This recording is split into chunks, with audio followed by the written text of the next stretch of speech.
నమస్కారం ఘంటారావానికి స్వాగతం. ముందుగా ప్రధానాంశాలు. నీటిపారుదల శాఖలో కీలక నిర్ణయం దిశగా సర్కార్ 11,500 కోట్ల పనులను రద్దు చేసే యోచన.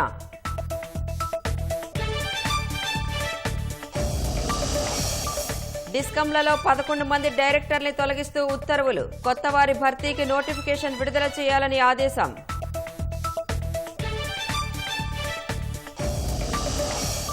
లోక్సభ ఎన్నికల అభ్యర్థులపై దృష్టి సారించిన కాంగ్రెస్. నేడు సీఎం రేవంత్ రెడ్డి అధ్యక్షతన పీఈసీ కీలక సమావేశం.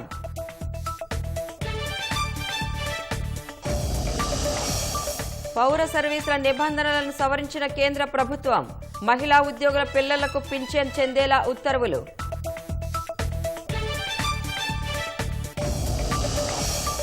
మాల్దీవుల అధ్యక్షుడిపై అభిశంసనకు సిద్ధమైన విపక్షాలు. సంతకాలు సేకరించిన మాల్దీవియన్ డెమోక్రటిక్ పార్టీ.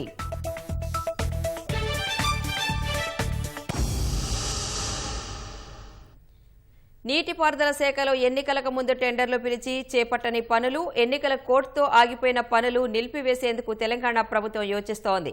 ఈ పనుల విలువ సుమారు 11,500 కోట్లుగా ఉంటుందని తేల్చారు. ఈ వివరాలన్నింటినీ ప్రభుత్వానికి అధికారులు పంపినట్లు తెలుస్తోంది. నీటిపారుదల శాఖలో ఎన్నికలకు ముందు టెండర్లు పిలిచి ఒప్పందం చేసుకుని పనులు ప్రారంభించని, ఒప్పందాల దశలో ఎన్నికల నియమావళితో ఆగిపోయిన పనులను రద్దు చేసే యోచనలో కాంగ్రెస్ ప్రభుత్వం ఉన్నట్లు తెలుస్తోంది.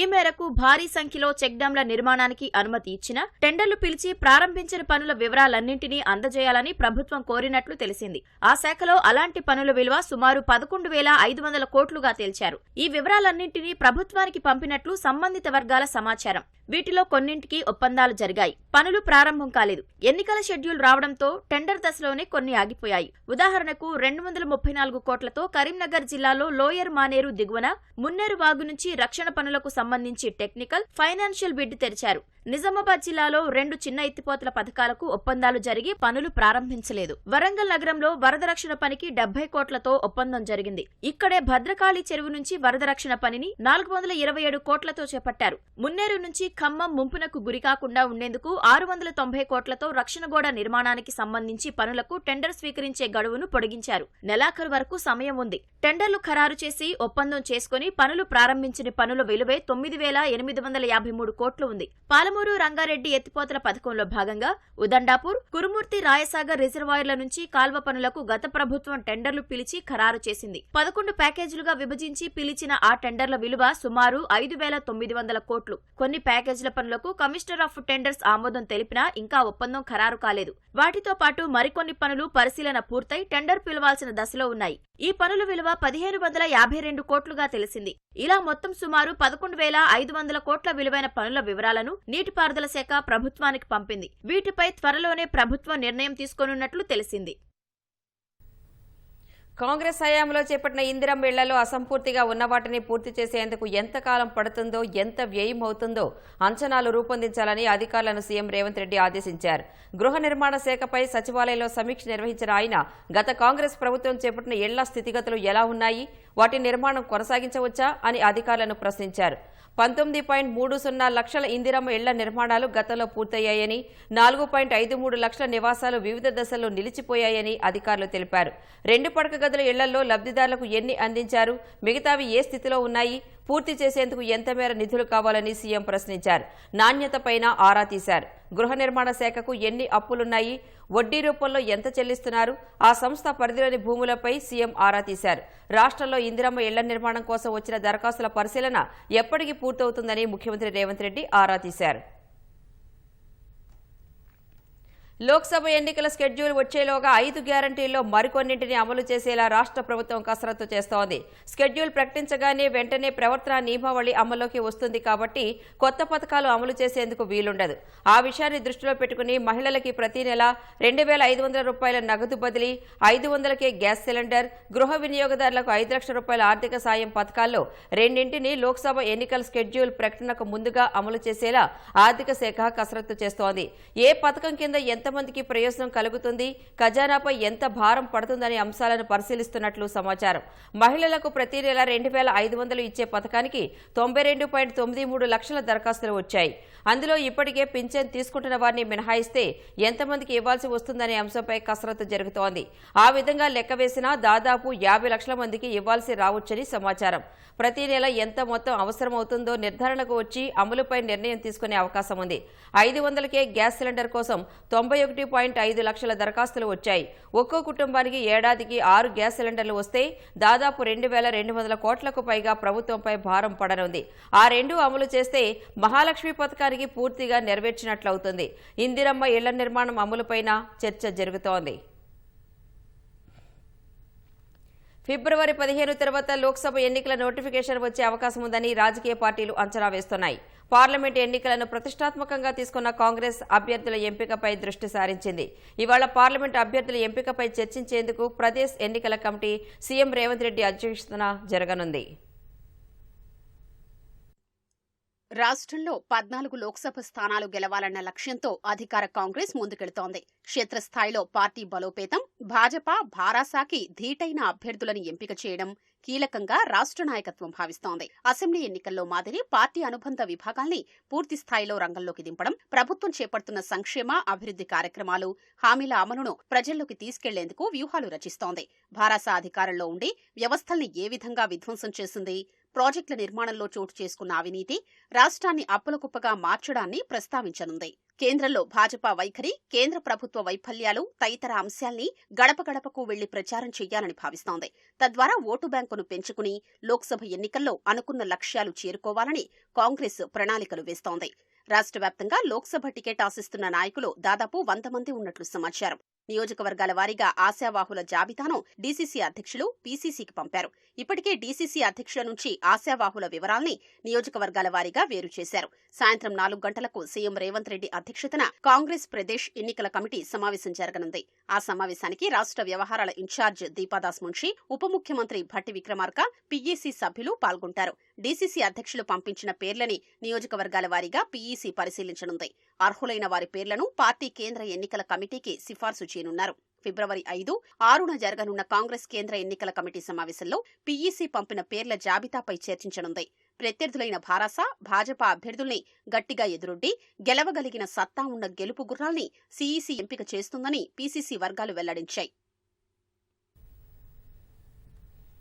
2 విద్యుత్ పంపిణీ సంస్థ డిస్కంలలో మొత్తం 11 మంది సంచాలకులను విధుల్లో నుంచి తొలగించాలని ఆదేశిస్తూ రాష్ట్ర ఇంధన శాఖ ముఖ్య కార్యదర్శి రిజ్వీ ఉత్తర్వులు జారీ చేశారు.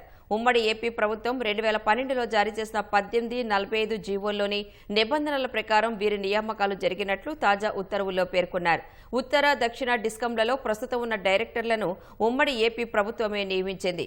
వారి భర్తీ సక్రమంగానే జరిగినా గత భారాస ప్రభుత్వం చేపట్టిన మిగతా 9 మంది నియామకం నిబంధనలకు లోబడి జరగలేదని రిజ్వీ ఆదేశాలిచ్చారు. నిబంధనల ప్రకారం డిస్కంలో ఒక డైరెక్టర్ను 2 ఏళ్ల పదవీ కాలంతో నియమిస్తారు. తరువాత అవసరమైతే మరో 2 ఏళ్లు పొడిగించి మొత్తం 4 ఏళ్లు మాత్రమే కొనసాగించాలి. ప్రస్తుతం 2 డిస్కంలలో పనిచేస్తున్న 11 మందిలో 10 మంది 4 నుంచి 10 ఏళ్లకు పైగా కొనసాగుతున్నారని పేర్కొన్నారు. సర్వీస్తో సంబంధం లేకుండా అందరినీ వెంటనే తొలగించి వీరి స్థానంలో కొత్త డైరెక్టర్ల నియామకాలకు నోటిఫికేషన్లు జారీ చేయాలని 2 డిస్కంల సీఎండీలను రిజ్వీ ఆదేశించారు. ఒక్కసారిగా మొత్తం డైరెక్టర్లను తొలగించడం వల్ల నిరంతర కరెంటు సరఫరా, ఇతర రోజువారీ కార్యకలాపాల నిర్వహణకు ప్రత్యామ్నాయ ఏర్పాట్లు చేసుకోవాలని తెలిపారు. సోమవారం సాయంత్రమే దక్షిణ డిస్కంలోని 7 డైరెక్టర్లను తొలగిస్తూ సీఎండీ ముషారఫ్ ఫారూఖీ ఆదేశాలిచ్చారు. ఇటీవలే ట్రాన్స్కో, జెన్కోల్లోనూ నిబంధనలకు విరుద్ధంగా కొనసాగుతున్న 11 మంది డైరెక్టర్ల స్థానంలో కొత్త వారిని నియమించాలని నిర్ణయించిన సర్కార్ తాజాగా డిస్కంలలోనూ అందరూ డైరెక్టర్లను తొలగించాలని ఆయా సీఎండీలకు ఆదేశించడం విద్యుత్ శాఖలో చర్చనీయాంశమైంది.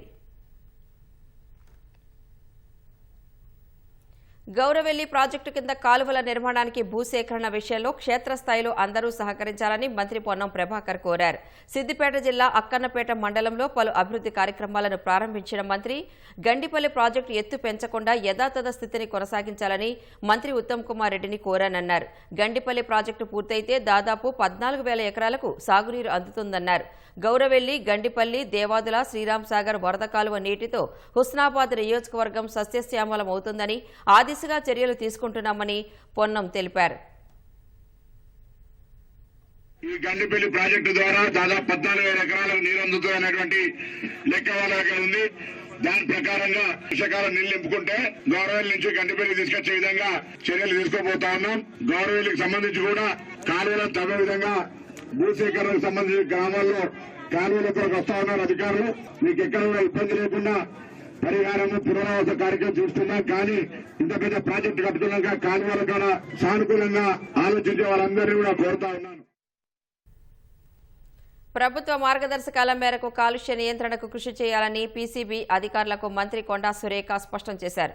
హైదరాబాద్ సనత్ నగర్లోని రాష్ట్ర కాలుష్య నియంత్రణ మండలి కార్యాలయాన్ని మంత్రి కొండా సురేఖ తనిఖీ చేశారు. దస్త్రాలు పరిశీలించి అధికారులను వివరాలు అడిగి తెలుసుకున్నారు. సిబ్బంది వివరాలు అడిగి తెలుసుకున్న మంత్రి ముందస్తు సమాచారం లేకుండా గైర్హాజరైన నిర్ణీత సమయానికి కార్యాలయానికి హాజరు కాకుండా ఇష్టారీతిన వ్యవహరిస్తే కఠిన చర్యలుంటాయని హెచ్చరించారు.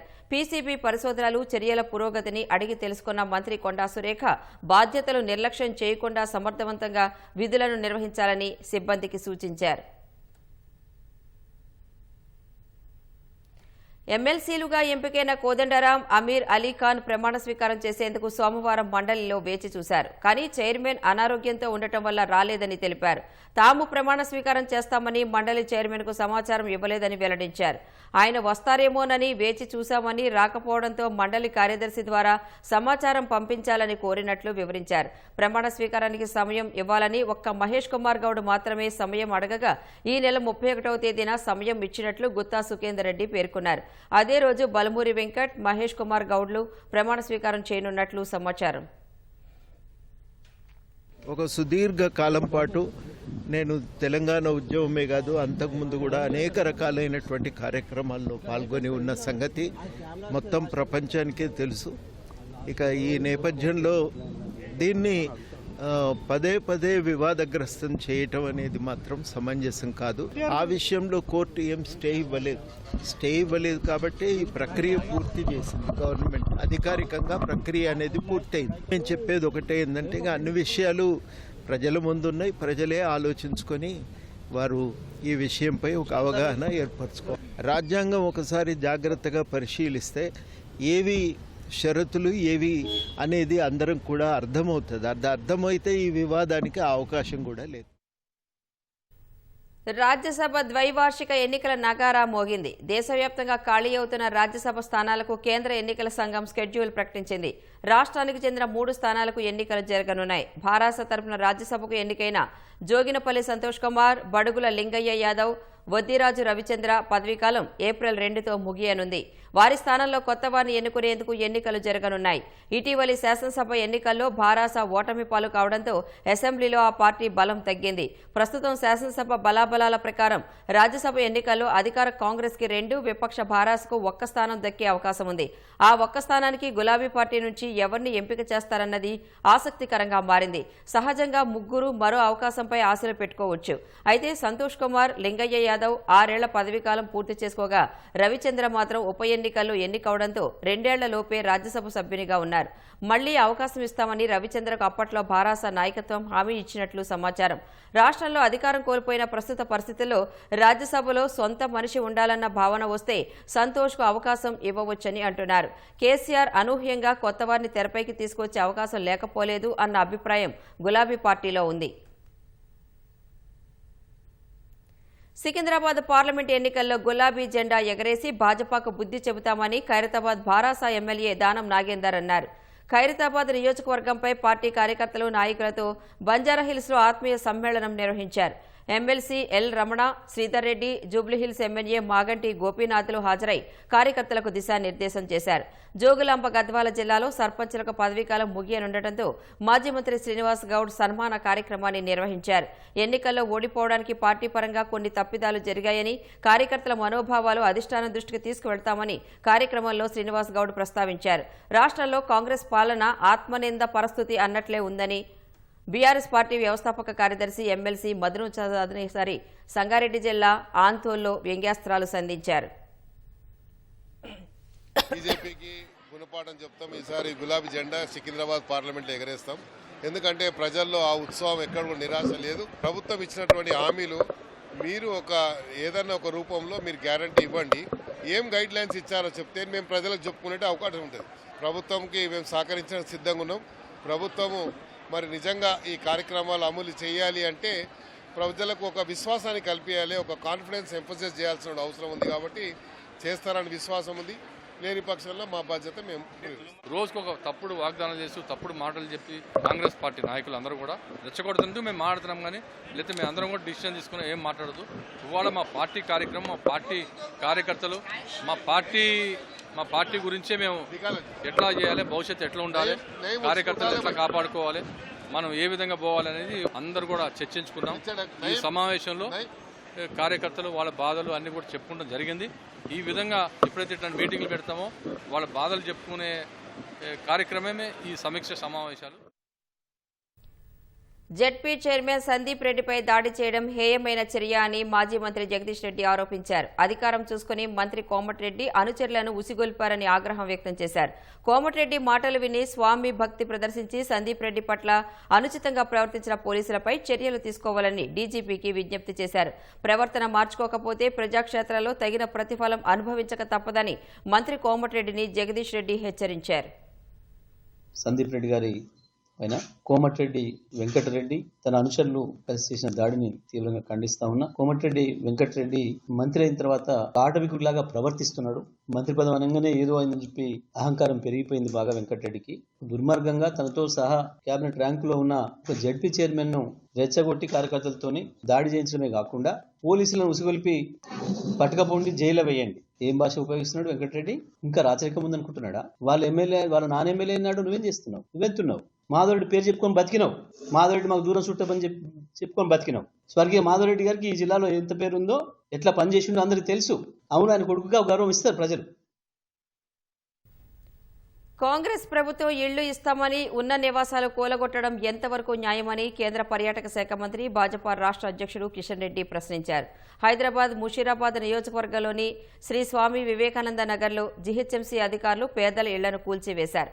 ఆ ప్రాంతాన్ని కేంద్ర మంత్రి సందర్శించి బాధితులను పరామర్శించారు. అనేక ఏళ్లుగా నివాసం ఉంటున్న 23 ఇళ్లను ప్రభుత్వం కూల్చడం అమానుషమంటూ కిషన్ రెడ్డి ఆగ్రహం వ్యక్తం చేశారు.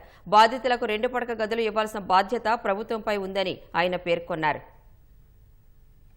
నిరాశ్రయులైనటువంటి పేదవాళ్లకు వెంటనే డబుల్ బెడ్రూమ్ ఇల్లు ఇవ్వాలని నేను భారతీయ జనతా పార్టీ తరఫున ముఖ్యమంత్రి గారిని కోరుతా ఉన్నాను. స్వయంగా మా కార్పొరేటర్ సమక్షంలోనే కలెక్టర్ తోటి, జిహెచ్ఎంసీ కమిషనర్ తోటి ప్రత్యక్షంగా కూడా మాట్లాడాను. అయినప్పటికీ ఏమాత్రం కోర్టు మరి పేరు చెప్పి ఇల్లు కూలగొట్టడం అవుతున్నదో ఇది ఏమాత్రం సమంజసం కాదు. కాబట్టి ఇప్పటికైనా రాష్ట్ర ప్రభుత్వము వాళ్లకు ఇల్లు కేటాయించి, మరి ఎందుకంటే నిన్న మొన్న అందులో ఒక ఇల్లు మరి నిన్న మొన్నే కొత్తగా మళ్ళీ పునర్నిర్మాణం చేసుకుని గృహప్రవేశం చేశారు. అటువంటి పేదవాళ్ళు ఎంతో కష్టపడి ఇల్లు కట్టుకుని అనేక సంవత్సరాలుగా ఇక్కడ నివాసం ఉంటుంటే వాళ్ళ ఇల్లు కూలగొట్టడం అనేటువంటిది ఇది ఏమాత్రం అమానుషమైనటువంటి చర్య.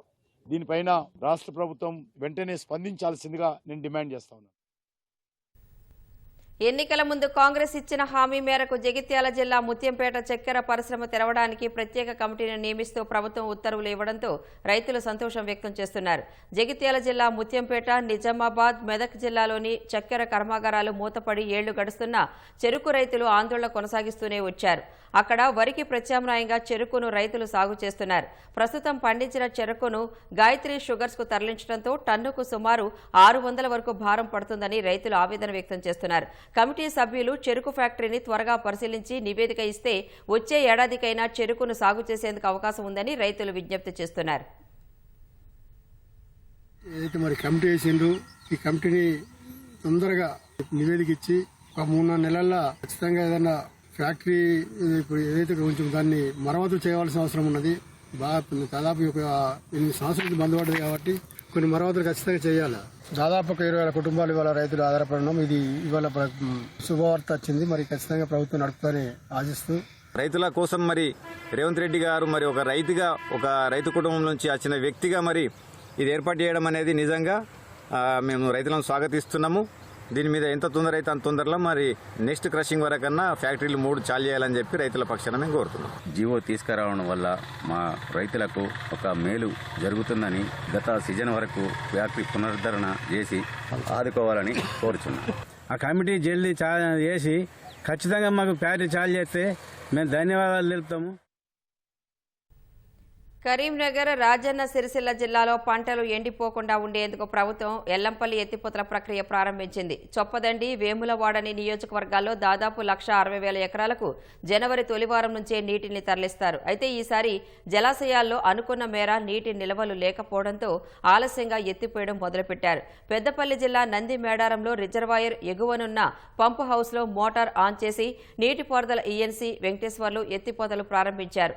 247 క్యూసెక్కులు చొప్పదండి నియోజకవర్గంలోని జలాశయానికి చేరుతున్నాయి. ప్రతి ఏడాది ఎల్లంపల్లి నుంచి నంది మేడారం జలాశయంలోకి, ఆ తర్వాత నంది మేడారం నుంచి నీటిని ఎత్తిపోస్తారు. వారం రోజుల్లో నంది మేడారం జలాశయం నుంచి నీటిని తరలించే అవకాశం ఉందని అధికారులు తెలిపారు.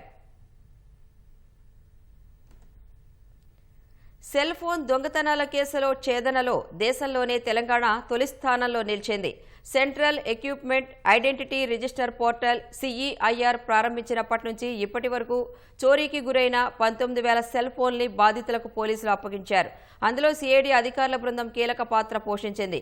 అధికారుల కృషిని డిపార్ట్మెంట్ ఆఫ్ టెలికమ్యూనికేషన్ అధికారులు అభినందిస్తూ ప్రశంసా పత్రాలను అందించారు. పోర్టల్ను తొలుత తెలంగాణలోనే ప్రయోగాత్మకంగా గతేడాది మే 17న ప్రారంభించారు. ఏప్రిల్లో సేవలు ప్రారంభం కాగా CID అధికారులు కేసుల ఛేదనలో అత్యుత్తమ ప్రతిభ కనపరిచారు. హైదరాబాద్లోని CID కార్యాలయానికి వచ్చిన DOT అధికారులు CID అదనపు DG శిఖా గోయల్ సమక్షంలో అధికారులకు ప్రశంసా పత్రాలను అందజేశారు. పిల్లల్లో గుడ్ టచ్, బ్యాడ్ టచ్ పై అవగాహన కల్పించేలా ప్రభుత్వ పాఠశాలల్లో పనిచేస్తున్న ఉపాధ్యాయులకు భరోసా కార్యశాలను ప్రారంభించారు. Hyderabad CP Srinivasa Reddy, joint commissioner Ranganath ఆధ్వర్యంలో ఈ కార్యక్రమం ప్రారంభమైంది. 3 రోజులు జరిగే సదస్సులో ప్రత్యేకంగా ఫోక్సో చట్టం, సోషల్ మీడియా, సైబర్ క్రైమ్పై అవగాహన కల్పించనున్నారు. రోజు 100 మంది చొప్పున అందులో పాల్గొనున్నారు. పిల్లల్ని బాధ్యతాయుతంగా, ధైర్యంగా తయారు చేయడమే ఈ వర్క్ షాప్ ముఖ్య ఉద్దేశమని అధికారులు తెలిపారు. ఉపాధ్యాయులతో నిత్యం అనుసంధానం చేసుకునేందుకు ఒక వాట్సాప్ గ్రూపును కూడా ఏర్పాటు చేశారు. పిల్లలకు అన్ని విధాలుగా సురక్షితమైన వాతావరణం కల్పించేలా కృషి చేయాలని ప్రతిజ్ఞ చేశారు.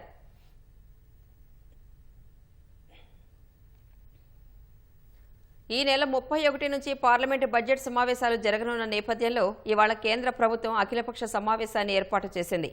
వివిధ పార్టీలకు చెందిన నేతలు ఈ భేటీకి హాజరై బడ్జెట్ సమావేశాల ఎజెండాపై చర్చించనున్నారు. ఈ నెల 31 నుంచి ఫిబ్రవరి 9 వరకు పార్లమెంటు బడ్జెట్ సమావేశాలు జరగనున్నాయి. సార్వత్రిక ఎన్నికలు జరగనున్న నేపథ్యంలో ఫిబ్రవరి 1వ తేదీన ఓట్ ఆన్ అకౌంట్ బడ్జెట్ను కేంద్ర ఆర్థిక మంత్రి నిర్మలా సీతారామన్ లోక్సభలో ప్రవేశపెట్టనున్నారు. ఎన్నికల అనంతరం ఏర్పడే కొత్త ప్రభుత్వం పూర్తిస్థాయి బడ్జెట్ను ప్రవేశపెట్టనుంది. రాష్ట్రపతి ద్రౌపది ముర్ము ప్రసంగంతో పార్లమెంటు బడ్జెట్ సమావేశాలు ప్రారంభం కానున్నాయి. ప్రస్తుత లోక్సభకు ఇవే చివరి సమావేశాలు కావడంతో సుహృద్భావ వాతావరణంలో నిర్వహించాలని కేంద్రం యోచిస్తోంది. కీలక బిల్లులకు గత సమావేశాల్లోనే ఆమోదం తెలపడంతో ఓట్ ఆన్ అకౌంట్ పైనే కేంద్రం ఎక్కువ దృష్టి పెట్టింది. ప్రస్తుత సమావేశాల్లో 19 బిల్లులు ఆమోదానికి తీసుకువస్తోంది. వీటిని ఇప్పటికే ఉభయ సభలో ప్రవేశపెట్టినందున ఆమోదం తెలిపేందుకు చర్చకు తీసుకురానున్నట్లు సమాచారం. పార్లమెంట్లో కొత్తగా తీసుకొచ్చిన భద్రతా ఏర్పాట్లపై కూడా అన్ని పార్టీలకు కేంద్రం వివరించనున్నట్లు సమాచారం. సభా కార్యకలాపాలకు సహకరించాలని అన్ని పార్టీలను ప్రభుత్వం కోరనుంది. ఎన్నికలకు ముందు ప్రవేశపెట్టే తాత్కాలిక బడ్జెట్లో ఎన్డీఏ సర్కార్ ప్రజలను ఆకట్టుకునేలా నిర్ణయాలు ప్రకటిస్తుందా? పీఎం కిసాన్ పథకం కింద రైతులకు ఇచ్చే మొత్తాన్ని పెంచుతుందా? గతంలో ఓటర్లను ఆకర్షించే నిర్ణయాలు వెలువడినందున ఈసారి బడ్జెట్ పైన అనేక అంచనాలు వెలువడుతున్నాయి. సార్వత్రిక సమరానికి ముందు ఎన్డీఏ సర్కార్ తాత్కాలిక బడ్జెట్ను ఫిబ్రవరి 1న పార్లమెంట్లో ప్రవేశపెట్టనుంది. వరుసగా 3వ అధికారం చేపట్టాలన్న ఆకాంక్షల మధ్య ఈ బడ్జెట్ తీసుకొస్తోంది. ఈసారి బడ్జెట్లో అద్భుత ప్రకటనలేమీ ఉండకపోవచ్చని ఆర్థిక శాఖ మంత్రి నిర్మలా సీతారామన్ ఇటీవల కీలక ప్రకటన చేశారు. తాత్కాలిక బడ్జెట్ అయినందున పెద్దగా మార్పులేమీ ఉండకపోవచ్చని సంకేతాలిచ్చారు. నిర్మలా సీతారామన్ చెప్పినట్లు తాత్కాలిక బడ్జెట్లో కొత్త పథకాలు, పన్నుల్లో మార్పులు వంటివి పెద్దగా ఉండవు. ఎన్నికల అనంతరం కొలువుదీరే కొత్త ప్రభుత్వానిదే వాటి బాధ్యత. అయితే ఈ సంప్రదాయానికి ఎప్పుడో తెరపడింది. ఎన్నికల ముందు వచ్చే తాత్కాలిక బడ్జెట్లోనూ కీలక ప్రకటనలు వెలువడుతూనే ఉన్నాయి. ఎన్నికల ముందు ప్రజాకర్షక పథకాలు, ఓటర్లను ఆకట్టుకునే నిర్ణయాలు తీసుకోవడం 20 ఏళ్ల క్రితమే మొదలైంది. 2004లో ఎన్డీఏ ప్రభుత్వంలో అప్పటి ఆర్థిక మంత్రి జస్వంత్ సింగ్ తాత్కాలిక బడ్జెట్లో కీలక నిర్ణయం ప్రకటించారు. కేంద్ర ప్రభుత్వ ఉద్యోగులను ఆకట్టుకోవడానికి 50% డిఏను 5వ వేతన సంఘం సిఫార్సుల మేరకు మూల వేతనంలో కలుపుతూ నిర్ణయం ప్రకటించారు.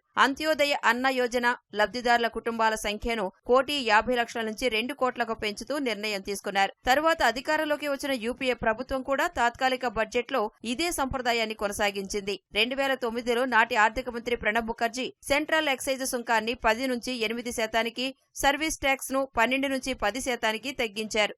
2014లో తాత్కాలిక బడ్జెట్ ప్రవేశపెట్టిన చిదంబరం కొన్నింటిపై ఎక్సైజ్ సుంకాన్ని తగ్గించారు. Capital goods, consumer non durables, ద్విచక్ర వాహనాలు, కార్లు, వాణిజ్య వాహనాలు, మొబైల్ ఫోన్లపై సుంకాన్ని తగ్గిస్తూ నిర్ణయం తీసుకున్నారు. యూపీఏ 1, యూపీఏ 2 ప్రభుత్వాల అనంతరం భాజపా నేతృత్వంలోని ఎన్డీఏ సర్కార్ మళ్లీ కొలువుదీరింది. 2019లో ఎన్నికలకు ముందు పీయూష్ గోయల్ ఆర్థిక మంత్రిగా తాత్కాలిక బడ్జెట్ ప్రవేశపెట్టారు. తన బడ్జెట్ ప్రసంగంలో రైతులను ఆకట్టుకునేలా ప్రధానమంత్రి కిసాన్ సమ్మాన్ నిధి పథకాన్ని ప్రకటించారు. ఏటా 6,000 చొప్పున రైతుల ఖాతాల్లో వేయడం ఈ పథకం ఉద్దేశం. ఈ పథకాన్ని ప్రధానమంత్రి కార్యాలయం సూచన మేరకు చివరి నిమిషంలో చేర్చినట్లు చెబుతుంటారు. పన్ను ఆదాయం 5 లక్షల వరకు ఉన్నవారికి పన్ను రిబేట్ ను ఇదే బడ్జెట్లో ప్రకటించారు. స్టాండర్డ్ డిడక్షన్ ను సైతం 40,000 నుంచి 50,000కు పెంచుతూ నిర్ణయం తీసుకున్నారు. ఈ ఏడాది ఏప్రిల్, మే నెలల్లో జరగనున్న సార్వత్రిక ఎన్నికల ముంగిట ఫిబ్రవరి 1న బడ్జెట్ ప్రవేశపెట్టనున్న ఆర్థిక మంత్రి నిర్మలా సీతారామన్ పీఎం కిసాన్ కింద ఇచ్చే మొత్తాన్ని పెంచుతారనే అంచనాలు ఉన్నాయి. పట్టణ ప్రజల కోసం పీఎం ఆవాస్ యోజన తరహా పథకం, పెట్రోల్, డీజిల్పై ఎక్సైజ్ సుంకం తగ్గింపు, విద్యుత్ వాహనాలకు రాయితీ వంటి ప్రకటనలు ఉండొచ్చని తెలుస్తోంది. గత కొన్ని బడ్జెట్లుగా మౌలిక వసతులపై దృష్టి సారించిన ఎన్డీఏ ప్రభుత్వం ఈసారి ప్రజలను ఆకట్టుకునేలా ప్రకటనలు చేస్తుందో లేదో చూడాలి. సామాజికంగా, ఆర్థికంగా తీవ్ర ప్రభావం చూపే కీలక నిర్ణయాన్ని కేంద్ర ప్రభుత్వం తీసుకుంది. ప్రభుత్వ మహిళా ఉద్యోగులు, పింఛనుదారులు తమ మరణానంతరం కుటుంబ పింఛన్ను భర్తకు కాకుండా కుమారుడికో, కుమార్తెకో చెందేట్లు నామినేట్ చేయవచ్చని సోమవారం ప్రకటించింది. మహిళలకు సమాన హక్కులు కల్పించే దిశగా ప్రధాని మోదీ ఈ నిర్ణయం తీసుకున్నారని కేంద్ర సహాయ మంత్రి జితేంద్ర సింగ్ వెల్లడించారు. ఇంతవరకు మహిళా ఉద్యోగి పింఛన్దారు తన తదనంతరం కుటుంబ పింఛన్ను ఆమె భర్తకు, అతడి మరణానంతరం పిల్లలకు చెందేలా పేర్లను ప్రతిపాదించేవారు. ఇకపై నేరుగా పిల్లలకే పింఛన్ చెల్లించడానికి వీలుగా 2021 నాటి కేంద్ర పౌర సర్వీసుల నిబంధనలను కేంద్ర పింఛన్దారుల సంక్షేమ విభాగం సవరించింది. మహిళా పింఛన్దారు మరణిస్తే ఆమె భర్త సజీవంగా ఉన్నా పిల్లలు మేజర్ అయితే వారికే పింఛన్ అందుతుంది. ఈ మేరకు మహిళా ప్రభుత్వ ఉద్యోగి ముందుగానే లిఖితపూర్వక దరఖాస్తు తన విభాగ అధిపతికి సమర్పించాల్సి ఉంటుంది. భార్యాభర్తలు విడాకులు తీసుకున్న సందర్భాల్లో పింఛన్ చెల్లింపుల్లో తలెత్తే సమస్యలను తాజా సవరణ ద్వారా పరిష్కరించడం సులభమవుతుందని మంత్రి తెలిపారు.